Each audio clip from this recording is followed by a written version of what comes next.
ler a palavra do Senhor da primeira carta aos Coríntios, capítulo 15. E eu hoje vou falar sobre uma coisa que é o valor do fracasso. Eu já explico melhor. 1 Coríntios, capítulo 15, versículos, os 10 primeiros versículos, diz assim: também vos notifico, irmãos, o Evangelho que já vos tenho anunciado, o qual também recebeste e no qual também permaneceis, pelo qual também sois salvos, se o tiverdes, tal como vos tenho anunciado, se não é que crestes. Porque primeiramente vos entreguei, que também recebi, que Jesus morreu por nossos pecados, segundo as Escrituras, e que foi sepultado e que ressuscitou ao terceiro dia, segundo as Escrituras, e que foi visto por Cefas e depois pelos 12. E depois foi visto uma vez por mais de 500 irmãos, dos quais vive ainda a maior parte, mas alguns já dormem também. Depois foi visto por Tiago, depois por todos os apóstolos, e por derradeiro de todos me apareceu também a mim como um abortivo, porque eu sou o menor dos apóstolos, que não sou digno de ser chamado apóstolo, pois que persegui a Igreja de Deus. Mas pela graça de Deus sou o que sou. Diga comigo, pela graça de Deus sou o que sou. E a sua graça para comigo não foi vã, antes trabalhei muito mais do que todos eles, todavia não eu, mas a graça de Deus que está comigo. Amém. O valor do fracasso. Nós vivemos um tempo em que parece que as pessoas têm que ter todas sucesso. Não é? É a filosofia do nosso tempo. Ninguém quer aparecer como um falhado, como um fracassado, como alguém que fracassou. Nos Estados Unidos há um termo insultuoso que se dirige às pessoas, que é loser. Tu és um loser, um perdedor, um falhado, um fracassado. E isto porque é uma sociedade que valoriza muito o esforço individual e o valor individual, mas isto é uma falácia, porque nós não podemos pôr no mesmo patamar uma pessoa que é filho de pais toxicodependentes ou semi-analfabetos, pobre, que não tem livros em casa, uma criança, que não tem qualquer dinâmica cultural à sua volta, no seu ambiente, e ao mesmo tempo uma criança que seja filho de pais letrados, que lhe deem atenção, que o apoiem no seu percurso escolar, que tenha livros em casa e uma situação económica diferente que o faz não suprir as suas necessidades, ao contrário do primeiro, que é capaz de passar fome. Nós não podemos dizer que quem tem unhas é que toca guitarra, neste sentido, que eles não partem da mesma posição. Imediatamente, obviamente, um está condenado, ou se não condenado, está condicionado, muito limitado na sua ação, enquanto que o outro tem a vida muito mais facilitada e pode ir muito mais longe. Mas isto é a sociedade como existe. Mas hoje há um pouco aquela ideia de que ninguém quer ser falhado, ninguém quer ser fracassado, todos querem ter sucesso. E, portanto, a viragem do sucesso predomina, mas a vida é feita de sucessos, mas também de fracassos. As pessoas têm que ter o melhor carro, têm que ter a melhor casa, têm que ter filhos mais inteligentes.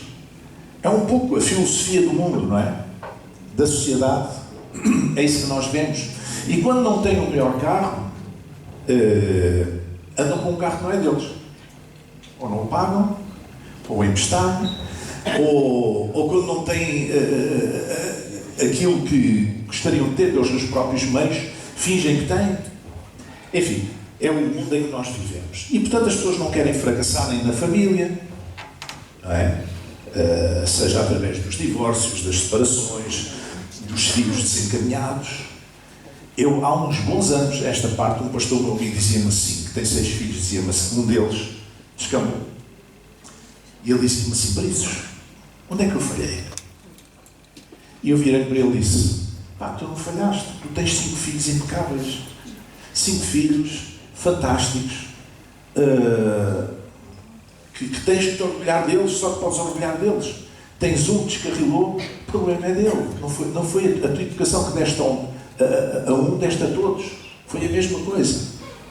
Então, mas há muito esta tendência de nós não queremos assumir que falhámos em alguma coisa ou que um dos nossos filhos não nos envergonha-nos a cara, em vez de nos honrar. Enfim, temos este problema. Mas também as pessoas não querem fracassar no trabalho, quer nas suas finanças, não querem fracassar em coisa nenhuma. Mas a vida real é diferente.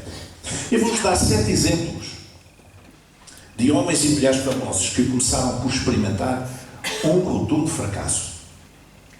E para algumas pessoas, talvez para alguns de nós, se fôssemos a dar lugar a esse fracasso, ou fôssemos a valorizar essa experiência negativa inicial, nunca teríamos chegado aonde eles chegaram. O primeiro caso é de um homem muito conhecido, Albert Einstein. Um grande cientista, um dos maiores cientistas de todos os tempos.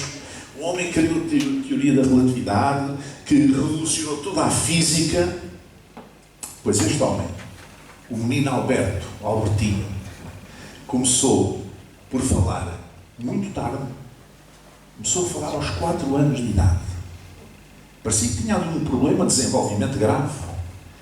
E na escola tinha notas muito baixas. E os professores chegaram a dizer: ele nunca vai ser grande coisa na vida.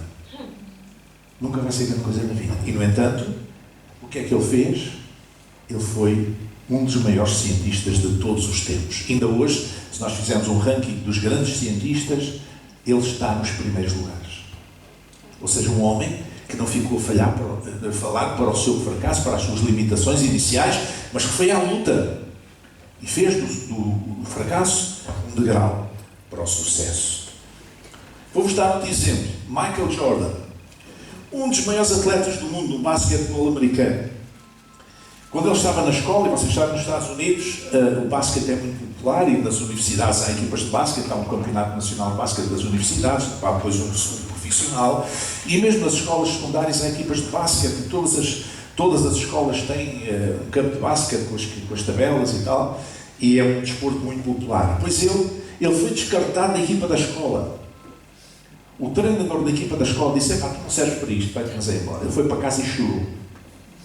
Fracasso. Um fracasso. Mas ele não ficou toda a vida a chorar, sentado num canto da casa. Ele arregaçou as mangas e foi à luta. Amém? Ele foi à luta e tornou-se um dos maiores atletas de todos os tempos, riquíssimo por causa do desporto, alcançou grandes troféus e grande posição e foi muito bem pago. Um homem que deu a volta e ele fez daquele fracasso inicial um degrau para o sucesso. Um outro homem noutra área, Walt Disney. Walt Disney foi um dos maiores criativos de todos os tempos. O homem criou a Branca de Neve, os desenhos animados, a Branca de Neve, os Sete Anões, do Rato Mickey, daquela coisa toda, que deliciou gerações e gerações de crianças com aqueles desenhos animados. Um homem, sabe o que é que aconteceu com ele? Foi demitido do jornal onde trabalhava, a certa altura, porque disseram que ele tinha falta de imaginação. Vejam bem, um homem que veio a produzir uma coisa fantástica, marcar gerações. Falta de imaginação e por não ter ideias originais.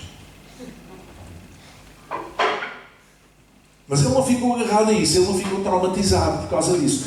Ele não ficou muito tempo aborrecido, triste, não se foi meter nos copos, não se embelou. Por causa disso não se pôs um canto a chorar. Ele foi à luta.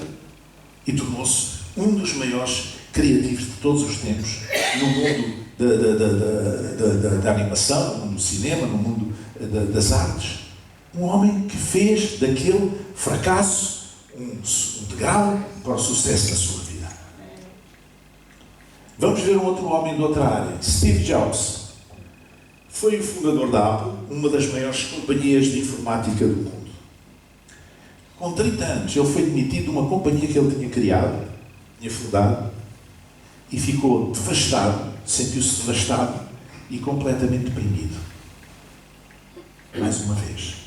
Um dos homens que marcou esta revolução tecnológica. Um dos nomes mais, já faleceu, um dos nomes mais fantásticos deste novo tempo, das novas tecnologias. No entanto, ele foi demitido daquela empresa. que ele próprio tinha criado, uma empresa que ele próprio tinha criado. Mas acabou por ser um homem marcante no mundo das novas tecnologias, um homem com sucesso extraordinário em todo o mundo, e toda a gente conheceu como um homem de grande sucesso. Ele fez do seu fracasso, quando foi despedido, fez do seu fracasso um degrau para o sucesso. Vamos ver uma mulher, Oprah Winfrey, uma das mulheres mais ricas da América, com um programa de televisão dos mais famosos do mundo e que é hoje dona de uma companhia de televisão. Sabe, quando ela era jovem e tentou o trabalho na televisão, o que é que disseram? Quando começou a estagiar na televisão, disseram: tu não foste feita para a televisão. Tu não foste feita para a televisão. Diga-te a outra coisa, porque tu no país não serves. No entanto, é a mulher com um dos programas mais vistos em todo o mundo e que hoje tem uma companhia de televisão dela. Ela não ficou agarrada àquele fracasso. Ela não ficou agarrada, condicionada por aquele insucesso. Ela fez dele um degrau para o sucesso. Agora eu vou falar de uma banda que é os Beatles. Uma das maiores bandas de todos os tempos. Talvez mesmo a maior. Que marcou os anos 60 e 70 e gerações de pessoas. E ainda hoje é uma das bandas, já não existe a banda em si. 2 já faleceram, 2 ou 3, já não sei, as 3. Mas marcou gerações. Marcou a história da música. Marcou a história, dividiu a história da música em 2 partes. Foi extraordinária. Mas sabe que quando eles começaram, quando eles se juntaram como banda e começaram e quiseram gravar um disco, eles foram rejeitados por uma das maiores editoras de discos, a Decca Recording Studios. Sabe o que é que eles disseram? Disseram: nós não gostamos do som deles, eles não têm futuro no mundo da música. E se calhar é a banda que mais discos vendeu em todo o mundo. Milhões e milhões de discos. Na Europa, na América, em todo o mundo. Ou seja, se eles tivessem ficado pela opinião daquela prestigiada editora de discos e pensassem: olha, vamos dedicar à agricultura, plantar nabos ou qualquer coisa assim, porque a gente não serve para isto, então nós nunca tínhamos conhecido a música deles. No entanto, eles fizeram daquele fracasso inicial, daquele falhanço inicial, um degrau para o sucesso. Amém. E vou falar ainda de uma outra mulher para terminar esta parte, chamada Rowling, a criadora do Harry Potter. Ela chegou a viver no Porto, aqui em Portugal, durante há muito tempo, ganhou inúmeros prémios literários, tem mais de 500 milhões de cópias vendidas. Mais de 500 milhões de livros vendidos. Eu não sei se há outra pessoa, outro autor no mundo, em todos os tempos, que tenha vendido 500 milhões. Não interessa se a gente gosta ou se não gosta. Estamos a falar do sucesso editorial, do sucesso comercial, do impacto que ela veio a ter. Mas sabe que no início, sabe quantas editoras ela tentou para publicar o primeiro livro? Digam lá. Quantas vocês acham? 1, 2, 3? Hã? 3. 5. 10. Mais? 10. 12 editoras. Ela tentou 12 vezes e 12 vezes bateu contra a parede. Porque diziam que o livro não tinha qualidade, rejeitavam, não gostavam, não sei o quê. Até que conseguiu editar e foi um sucesso também. Esta mulher podia ter ficado a chorar um canto. Podia ter ficado deprimida. Podia ter ficado a pensar: eu tenho que me dedicar a outra coisa. Isto não é para mim. Mas ela lutou. Ela sabia que tinha alguma coisa para transmitir e ela lutou. E hoje é uma das autoras, se não a autora mais lida em todo o mundo. Vamos agora para os exemplos da Bíblia, que é o nosso modelo. Nós temos também, posso-vos partilhar convosco alguns nomes de pessoas que falharam. E alguns falharam repetidamente, mas Deus não os abandonou. Temos o caso de Jó. Jó é talvez o livro mais antigo da Bíblia. Jó é anterior à lei, é anterior aos patriarcas. Jó é um caso especial. E quando nós lemos o livro de Jó, logo no início, diz que ele é reto, justo e temente a Deus. E além disso tudo, ainda apresentava sacrifícios por ele e pelos filhos, que já eram casados, pelas suas famílias. Ele era um homem praticamente perfeito. É um homem que não tinha nada, digamos, assim, aparentemente, que nós possamos dizer é um homem que tem uma falha grave aqui ou ali na sua vida. Não. Ele era um homem reto, justo e temente a Deus. Isto é o testemunho das Escrituras. E além disso, ele era um adorador. Ele adorava a Deus. Ele apresentava sacrifícios por ele e pela sua família. Era praticamente perfeito. Mas teve um contratempo terrível na sua vida, como nós sabemos. E os seus amigos chegaram a acusá-lo e dizer: tu deves ter aí problemas na tua vida, escondidos, por isso é que te acontecem estas desgraças. Porque as pessoas gostam muito de dizer: esta desgraça é por causa daquilo. Nós não sabemos porquê. A vida é um risco. Nós não sabemos o que é que acontece. A vida é um risco. A qualquer um de nós pode acontecer alguma coisa que nós nunca contribuímos para isso. Nem fizemos nada nesse sentido. Não é? Pode acontecer. Quem anda à chuva, molha-se. Mas quem anda na estrada também pode ser atropelado. Por muito cuidado que tenha. Há pessoas que têm sido atropeladas em cima da passadeira. É ou não é? Jó era perfeito e falhou. O que é que nós podemos retirar desta lição? Os perfeitos também falham. A própria mulher, a certa altura, disse para ele: olha, amaldiçoa a Deus e morre. Ninguém acreditava nele. Os amigos não acreditaram, a mulher não acreditou. Ninguém acreditava. Só ele é que tinha aquela fé em Deus e mesmo assim ainda vacilou. Vamos pensar noutra figura, José do Egito. José do Egito era um jovem. Ele era extremamente ingênuo. Quando ele foi contar os sonhos que tinha aos irmãos, criou um problema que depois lhe foi muito caro na vida. Não é? Porque os irmãos começaram a pensar: tu pensas que vais reinar sobre nós, inclusive sobre o pai e a mãe? Como é que é? Não. E fizeram-lhe a folha, como nós sabemos, mas Deus pôs a mão por baixo. José era ingênuo e falhou. Qual é a lição que podemos retirar disto? Os ingênuos também falham. Era sincero. Ele teve aqueles sonhos dos molhos, que ele estava, o molho do meio era o dele e os outros eram dos irmãos, e os que levavam sempre dele. E ele contou. Palerma. Claro que isso criou inveja e nos irmãos, que depois lhe criaram um grande problema. Ele era ingênuo e falhou. Portanto, os ingênuos também falham. Mas se nós olharmos para Elias, o homem que Deus usou, o profeta que Deus usou para grandes conquistas. Elias afrontou todas aquelas centenas de profetas do Deus Baal, que a rainha Jezabel, perversa, tinha trazido lá da sua terra quando casou com o rei Acabe em Samaria, e que procurou introduzir os cultos estranhos entre o povo de Samaria, entre o povo de Deus em Israel. E depois do Monte de Carmelo, onde aquele sacrifício foi apresentado, e o Deus Baal não respondeu, e o Deus de Israel, o Deus de Elias, respondeu, e os profetas de Baal foram perseguidos pelo povo e mortos muitos, porque perceberam que eram falsos profetas. Então a rainha Jezabel disse: eu não descanso enquanto não matar o Elias.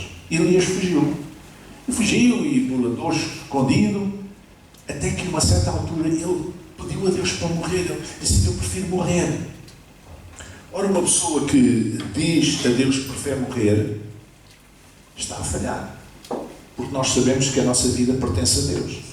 No entanto, Elias era zeloso, era um homem corajoso, era um homem de fé. O que é que isto nos ensina? Que os homens zelosos, corajosos e de fé também falham. Amém? Amém. Davi, o rei Davi era um ungido de Deus. A Bíblia diz que ele era um homem segundo o coração de Deus. Mas que isto não é, na Bíblia não é dito em relação a muitas pessoas. Davi era um homem segundo o coração de Deus. Era ungido e falhou. O que é que isto significa? Que os ungidos também falham. Amém? João Batista. João Batista era um homem extremamente fiel a Deus.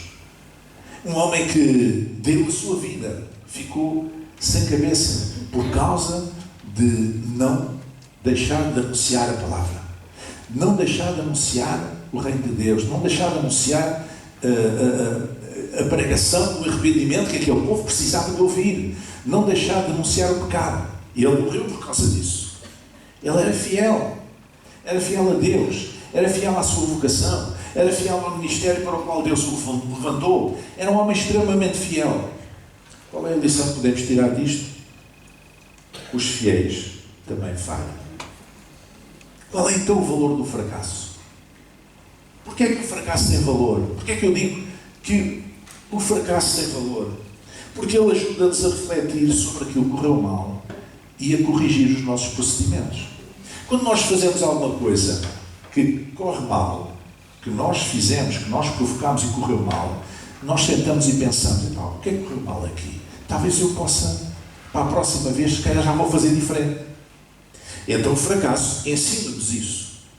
Mas também nos ajuda o fracasso a apurarmos os nossos dons e talentos, a melhorarmos o nosso desempenho. Eu acredito que o Michael Jordan, depois disso, ele fez o melhor que ele soube. Ele foi ver como é que jogavam os melhores jogadores. Ele foi apreciar as técnicas deles. Ele foi treinar como nunca na vida. E ele venceu. Amém? Parece que consta que o Cristiano Ronaldo, quando ainda estava no Sporting, era adolescente, miúdo, ele tinha falta de massa muscular. Ele subia uma ladeira com pedras atadas às pernas para criar músculo nas pernas. Quantos é que fariam isso? Muito poucos. E ele lutou contra a sua limitação, contra as suas limitações, e tem o sucesso que tem. Amém? Mas para nós que cremos em Deus, o fracasso também faz outra coisa. Ajuda-nos a entender que somos fracos e que dependemos de Deus. Se nós falhamos, nós não desesperamos. Nós dizemos ao Senhor, eu dependo de Ti, eu vou fazer o meu melhor. Porque está escrito, esforça-se e eu te ajudarei. Eu vou fazer o meu melhor. Mas eu sei que Tu tens o melhor para mim. Por isso eu vou fazer o meu melhor. E conto que Tu vais ajudar. O fracasso ajuda-nos também a centrar na nossa relação com Deus e na nossa missão no reino de Deus.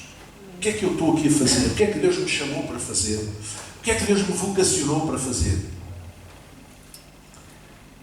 Finalmente eu vou ao exemplo de Pedro. Pedro não falhou uma vez. Pedro estava sempre a falhar. Essa grande coluna da igreja, chamada Apóstolo Pedro, estava sempre a falhar. Eu vou falar de 3 grandes falhanças da sua vida. A certa altura Jesus disse que ia à cruz e ele disse, Senhor, nem penses nisso. Não te deixaremos fazer isso. Diz assim a Escritura em Mateus 16. Ele então mandou aos seus discípulos que a ninguém dissessem que ele era Jesus o Cristo. E desde então começou Jesus a mostrar aos seus discípulos que convinha ir a Jerusalém e padecer muitas coisas dos anciãos e dos principais dos sacerdotes e dos escribas, e ser morto e ressuscitar no terceiro dia. E Pedro, tomando de parte, começou a repreendê-lo. Pedro repreende Jesus, dizendo, Senhor, tenho compaixão de ti, de modo nenhum te acontecerá isso. Ele, porém, voltando-se, disse a Pedro, para trás de mim, Satanás. Então quer dizer que Pedro era Satanás? Não. Pedro estava a fazer o jogo de Satanás, a tentar evitar que Jesus fosse à cruz, porque foi na cruz que nós os celebramos, que foi quebrado o grilhão da morte e do inferno. Amém? Para trás de mim, Satanás, que me serves de escândalo, porque não compreendes as coisas que são de Deus, mas só as que são dos homens.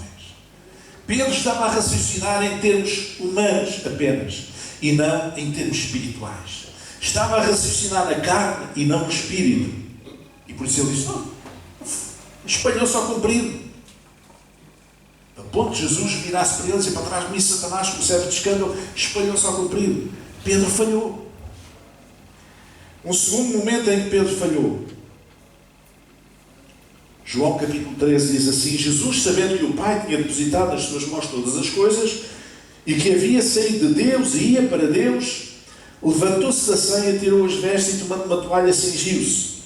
Depois deitou água numa bacia e começou a lavar os pés aos discípulos e enxugá-los com a toalha com que estava cingido. Aproximou-se depois de Simão Pedro e lhe disse: Senhor, tu lavas os pés a mim? Respondeu Jesus e disse: o que eu faço não sabes tu agora, mas tu o saberás depois. E disse-lhe Pedro: nunca me lavarás os pés. Segunda espalhança ao comprido: nunca me lavarás os pés. Respondeu Jesus: se eu não te lavar, não tens parte comigo.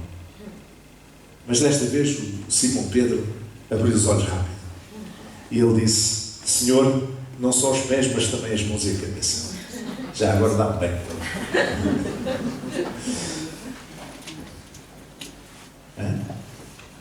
O orgulho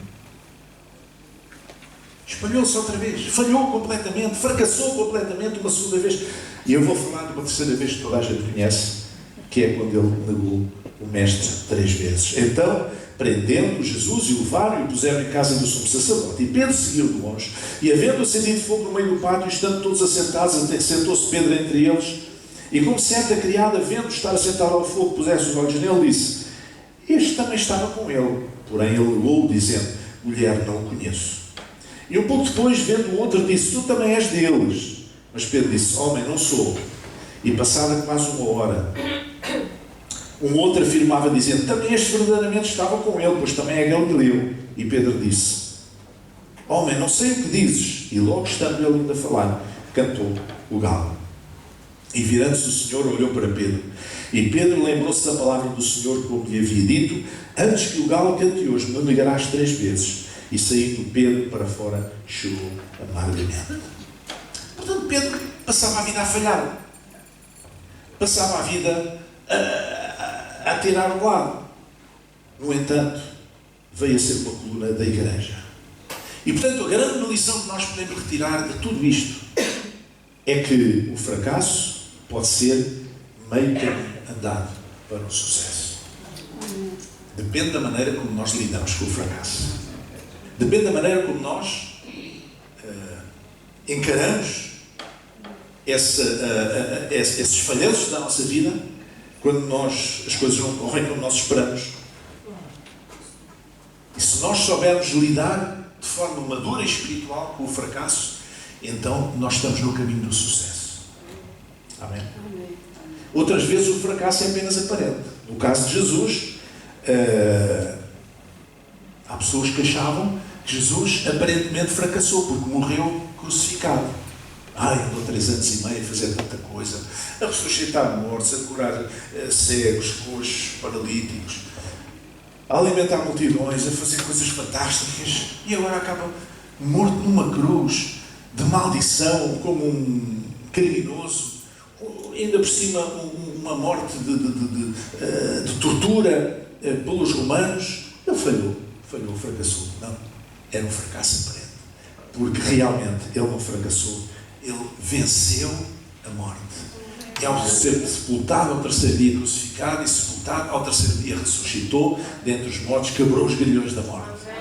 Amém? E garantiu a vida eterna a todo aquele que nele crê. Portanto, o fracasso tem valor. O fracasso pode ter valor. Depende da maneira como nós lidamos com ele. Não temos de ter vergonha se falharmos alguma coisa. Se alguma coisa não corre bem na nossa vida, não temos de ter vergonha, só temos que olhar e pensar: será que eu fiz alguma coisa errada? Será que eu não fiz? Se eu não fiz, paciência, vou lidar com isto da melhor maneira que eu sei e que eu posso. Se eu fiz alguma coisa errada, eu vou aprender a lição e vou melhorar para o futuro. Mas eu não sou uma pessoa destinada a perder. Eu já não perco. Eu tenho Jesus como meu Senhor, por isso eu não sou um loser, eu não sou um perdedor, eu não sou um falhado, eu sou uma pessoa, um vencedor, sou mais do que vencedor, diz a palavra. E portanto os fracassos momentâneos da vida, os falhanços momentâneos aqui e ali da vida, as coisas que me contrariam, as coisas que me entristecem, as coisas que não correm como eu gostaria, essas coisas serão superadas, porque Deus é o Deus que faz de nós mais do que vencedores, é o Deus do sucesso. Nós não somos melhores do que Pedro, nem melhores do que Jó. Não. E portanto, irmãos, se tu achas que falhaste, fracassaste em qualquer dimensão da tua vida, seja na área da educação, do casamento, da família, das amizades, da carreira, mesmo na igreja, se achas que falhaste, só tens uma coisa a fazer: aprender com os erros próprios e os dos outros, para que afinal possas dizer como Paulo e como nós lemos no início: pela graça de Deus sou o que sou. Amém. E a sua graça para mim não foi vã. Antes trabalhei muito mais do que todos eles, todavia não eu, mas a graça de Deus que está comigo. Amém. É a graça de Deus que faz mudar todas as coisas. A graça de Deus está sobre ti, irmão. O Espírito de Deus está em ti. Não entristeças esse Espírito. Não afugentes da tua vida esse Espírito. Mas guia-te pelo Espírito de Deus. E tu serás mais do que vencedor. Não é apenas uma questão de sucesso. Até porque o conceito de sucesso, nós podemos discutir aqui, o conceito de sucesso é muito vago, não é? Para umas pessoas sucesso é uma coisa, para outras pessoas sucesso é outra coisa. Então é um bocadinho vago. Mas quando nós falhamos, nós sentimos que falhamos. Quando alguma coisa corre mal na nossa vida, nós sentimos que correu alguma coisa mal na nossa vida. Umas vezes recriminamos, outras vezes não. Umas vezes temos discernimento de que não temos culpa, outras vezes assumimos que temos alguma responsabilidade. Agora, como é que nós lidamos com isso? Essa é que é a maneira de vencer e de subir um degrau a caminho do sucesso. Porque, no fundo, nós fomos chamados para ser mais do que vencedores. Vamos chegar em pé.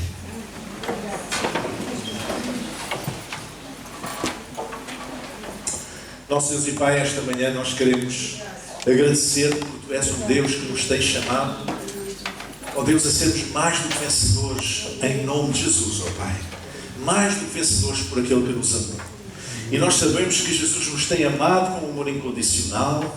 Nós sabemos que Jesus entregou-se a si mesmo por nós, deu a sua vida por nós. Nós conhecemos tudo isso, Senhor, e nós queremos viver nessa convicção, aplicando à nossa própria vida a todo o momento. Saber que não estamos sós, saber que Jesus é o nosso companheiro de jornada, saber que o Espírito Santo habita em nós, saber que Tu nos amas de uma maneira incondicional e que, Senhor, independentemente dos fracassos e falhanços do nosso percurso, Senhor, nós estamos destinados à vitória em nome de Jesus. Te agradecemos, Senhor, por esse destino eterno que nos tens entregue, Senhor. Te agradecemos por isso, Senhor, e ajuda-nos, Senhor, a não perder de vista esse destino eterno que nos tens dado, Senhor. Ajuda-nos a lutar com as armas espirituais. Ajuda-nos a enfrentar os falhanços, os fracassos, as lutas, as adversidades, com maturidade, com sabedoria, Senhor, se guiados pelo Teu Espírito, e saberemos que teremos vitória e seremos mais do que vencedores em todas as coisas, Pai. Em nome de Jesus, que assim seja. Amém, amém, amém. Os irmãos podem sentar.